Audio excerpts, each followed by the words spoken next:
The countdown has begun. India's moon mission is in its final stages. The Indian spacecraft Chandrayaan 3 is very close to the moon. It is already sending pictures. Take a look at this.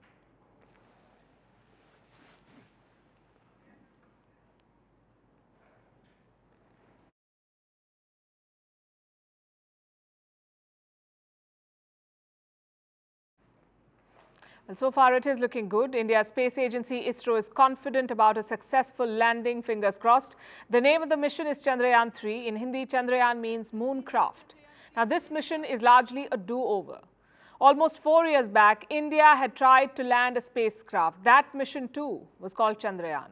It was called Chandrayaan 2. It ended in failure. The spacecraft crashed on the moon. So how is the Chandrayaan 3 doing? It was launched almost a month back. No glitches so far. The mission is going as per schedule. We'll cover the landing live on First Post tomorrow around 6 p.m. IST, so make sure you don't miss it. Tonight, we'll tell you about the mission. Why is it significant? And how it could propel India's space program to the top. First things first, why is India doing this? What's at stake here? For starters, some serious bragging rights. If Chandrayaan 3 is successful, India will be the first country to land a craft on the moon's south pole. No country has ever done it. Yes, there have been other moon landings. The US, the former Soviet Union and China, they've all been to the moon. Most missions have landed here. The near side, the side that always faces the Earth, that is the near side of the moon. In 2019, China sent a spacecraft to the dark side. And now India is aiming for this side, which is the South Pole. No one has been able to touch down here. Russia tried to beat India to it, but they failed. The Russian spacecraft Luna 25 crashed on Sunday, so now India gets a clear shot at this landing. Let's also look at the journey so far. On the 14th of July 2023, the Chandrayaan 3 took off with a spacecraft. The Chandrayaan has two parts, a lander called Vikram and a rover called Pragyan. The rover is housed inside the lander. Upon landing, the rover will detach and conduct experiments on the moon. Now, the lander Vikram is named after Vikram Sarabhai, the father of India's space program. And right now, it's the Vikram lander that is preparing to land on the moon. The lander that crashed in 2019 was also called Vikram. So how is this one different? Well, the design is largely the same, but it's an improvement on the old one. Indian scientists took some lessons from the 2019 crash and they've tried to build a better machine. In fact, in 2019, India was very close to a successful landing. The Vikram lander got almost everything right, but when it came 1.3 miles above the moon's surface, something went wrong. The lander had 5 engines. One of them did not work the way it should have worked. The engine had higher thrust. So the lander was moving at a faster pace. The spacecraft tried to correct the speed. It tried to apply the brakes. But due to software glitches, the lander could not control its speed. So there was a hard landing and it crashed. Now this time ISRO has tried to fix the weaknesses. Vikram's landing legs are now stronger. It is carrying more propellant. There are additional solar cells for more power and better sensors to measure altitude. They've also changed the software. This will allow the lander to turn faster if needed. And what will it do once it lands? The rover Pragyan will come out. Then this rover will conduct a series of experiments. They'll happen over a period of 2 weeks, and this is uncharted territory. The south pole of the moon is a mystery. It is believed that this region has frozen water. India's mission could confirm that. And if successful, it could be a game-changing discovery.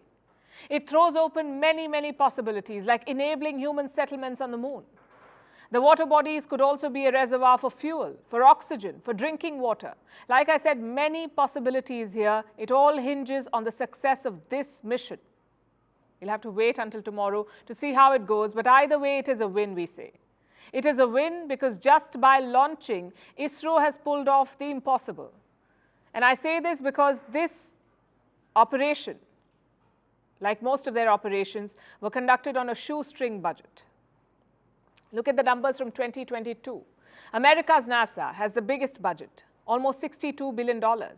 India spent close to $12 billion, Japan close to $5 billion, and in fact, China spent close to $12 billion, Japan $5 billion.